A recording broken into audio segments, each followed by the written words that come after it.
White discharge ప్రెగ్నెన్సీలో అయినా లేకపోతే విడిగా అయినా సరే ఒక ఉమెన్ కి వైట్ డిశ్చార్జ్ అనేది కామన్.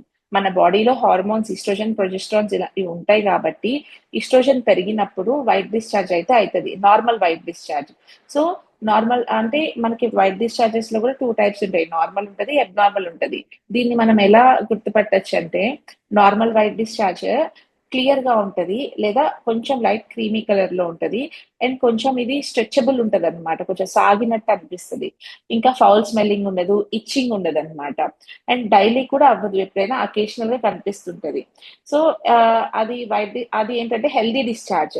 అంటే మన వెజైనల్ బ్యాక్టీరియా అంతా మంచిగా ఉన్నాయన్న దానికి అది ఒక అంటే అదొక సైన్ లాగా అనుకోండి. సో అబ్నార్మల్ వైట్ డిశ్చార్జ్ అంటే ఎట్లా ఉంటదంటే మన చీజీ అంటే ఒక జున్ను లాగా అనిపిస్తా ఉంటది.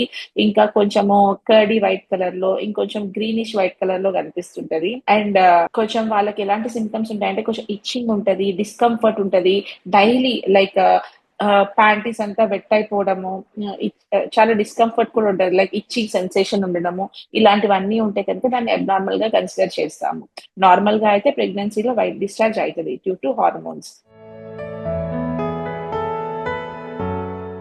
అదే ఇప్పుడు చెప్పాను కదా, నార్మల్ డిశ్చార్జ్ అయితే కనుక మనకి ఎలాంటి స్మెల్ కానివ్వండి, ఇచ్చింగ్ కానివ్వండి ఉండదన్నమాట.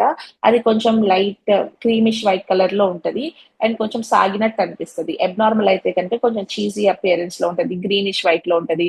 ఇచ్చింగ్, పెయిన్, బర్నింగ్, ఒకసారి ఒక పార్ట్నర్ తో మీట్ అయినప్పుడు కూడా అన్బేరబుల్ పెయిన్ ఉండడము, ఇలాంటివి అయితే ఉంటాయండి. కొంతమందికి అయితే కడుపులో నొప్పి వస్తుంటది. ఇంకా వెజైనల్ డిశ్చార్జ్ ఫస్ట్ డిశ్చార్జ్ అవుతా ఉంటది. ఇంకా ఇచ్చింగ్ సెన్సేషన్ కింద వెజైనల్ ఏరియా అంతా కూడా కొంచెం ఇచ్చింగ్ అనిపించడం, బ్యాడ్ స్మెల్ అనిపించడము, లోవర్ అబ్డామినల్ పెయిన్, ఇంకా బ్యాక్ పెయిన్ రావడం.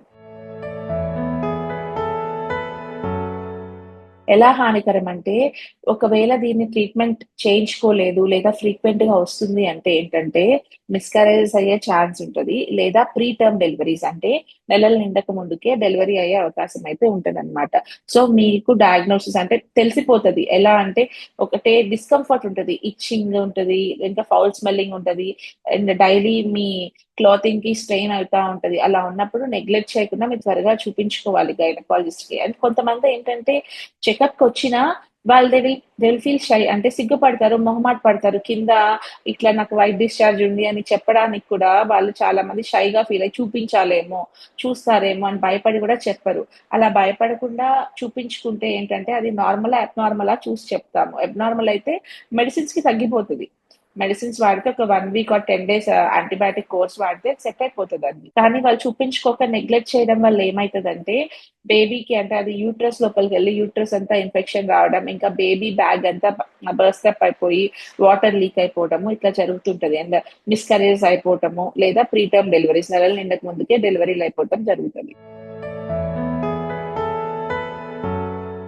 సో వాళ్ళకి ఎప్పుడైతే ఇట్లా డిశ్చార్జ్ కనిపిస్తుంది, పార్ట్నర్‌ని మీదైతే ఇబ్బంది అనిపిస్తుంది, లేదా కడుపులో నొప్పి, లోవర్ అబ్డామినల్ పెయిన్ మెయిన్‌గా పొత్తి కడుపులో నొప్పి, ఇంకా బ్యాక్ పెయిన్ వస్తుంటే గనక, నడుము నొప్పి వస్తుంటే గనక వాళ్ళు కన్సల్ట్ చేయాల్సొస్తది. As soon as possible consult చేసుకుంటే బెటర్. హైజీన్ మెథడ్స్ అంటే నార్మల్‌గా అంటే ఇప్పుడు యాడ్స్‌లో చూపించినట్టు లేకపోతే అదర్ సోషల్ మీడియా ప్లాట్‌ఫార్మ్స్‌లో చూపించినట్టు వేరే ఏమీ అవసరం లేదండి. నేను కొన్ని చూస్తున్నాను లైక్ కొంచెం వాష్ చేసుకోవడానికి సమ్ అదర్ లిక్విడ్స్ లేకపోతే కొంతమంది సోప్స్‌తోని వాష్ చేసుకోవడం ఇదంతా చేస్తుంటారు. అవేమీ అవసరం లేదు. మీరు మీ పార్ట్నర్‌తో మీట్ అయ్యే ముందు అండ్ మీట్ అయిన తర్వాత మీరు జస్ట్ యూరిన్‌కి వెళ్ళేసొస్తే చాలు. అండ్ తర్వాత ప్రోబయాటిక్స్ ఎక్కువ తీసుకోవాలి. అంటే పెరుగు, పాలు, మజ్జిగ ఇలాంటివనేవి మీ డైట్‌లో ఎక్కువ ఇంక్లూడ్ చేసుకోవాలి. And proper hydration. కొంతమందికేంటంటే యూరిన్ ఇన్ఫెక్షన్ ఉంటే కూడా యూరిన్ ఇన్ఫెక్షన్ వల్ల కూడా వెజైనల్ ఇన్ఫెక్షన్ వచ్చి ఛాన్స్ ఉంటది. వెజైనల్ ఇన్ఫెక్షన్ అంటే నథింగ్ బట్ ఈ వైట్ డిశ్చార్జ్, ఇన్ఫెక్షస్ వైట్ డిశ్చార్జ్‌నే మనం వెజైనల్ ఇన్ఫెక్షన్ అంటుంటాము. సో, మీకు కొన్నిసార్లు యూరిన్ ఇన్ఫెక్షన్ కూడా వెజైనల్ ఇన్ఫెక్షన్‌కి కారణం కావచ్చు. అందుకనే మీరు ప్రాపర్‌గా అంటే ప్రెగ్నెంట్‌గా ఉన్నవారు ఖచ్చితంగా వాళ్ళు 4-5 లీటర్స్ వాటర్ తీసుకోవాలి. ప్రోబయాటిక్ సప్లిమెంటేషన్ అంటే పాలు, పెరుగు, మజ్జిగ ఇవి తీసుకుంటూ అండ్ మనకి టాబ్లెట్స్ కూడా దొరుకుతాయి ప్రోబయాటిక్స్. సో, అవి మీ డాక్టర్‌ని అడిగి అంటే ఫ్రీక్వెంట్‌గా ఇన్ఫెక్షన్స్ వస్తుంటే మీ డాక్టరే ప్రిస్క్రైబ్ చేస్తారులెండి ప్రోబయాటిక్స్. సో అవి యూస్ చేస్తుంటే వీ కెన్ ప్రివెంట్. నేచురల్ గా అయితే పెరుగుతది. నార్మల్ వైట్ డిశ్చార్జ్ అయితే పెరుగుతది. ఎందుకంటే మన మన బాడీ గూడా డెలివరీకి ప్రిపేర్ అవుతా ఉంటది. అండ్ యాక్చువల్‌గా ఒక మ్యూకస్ ప్లగ్ అంటే ఒక వైట్ డిశ్చార్జ్ ఒక ప్లగ్ లాగా అంటే ఒక రౌండ్ బాల్ లాగా మన సర్విక్స్ అంటే యూట్రస్ ఎంట్రన్స్ దగ్గర అటాచ్ అయ్యి ఉంటదనమాట. ఎందుకు అంటే ఏమన్నా ఇన్ఫెక్షన్స్ మన యూట్రస్ లోపలికెళ్ళకుండా ఆ మ్యూకస్ ప్లగ్ అనేది ఆపుతూ ఉంటది.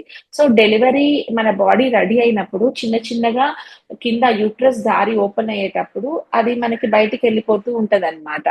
అది కొంచెము బ్లడ్ కూడా దాంతో మిక్స్ అయిపోయి ఉంటది. So that is a sign that you're ready for your delivery అన్నట్టు.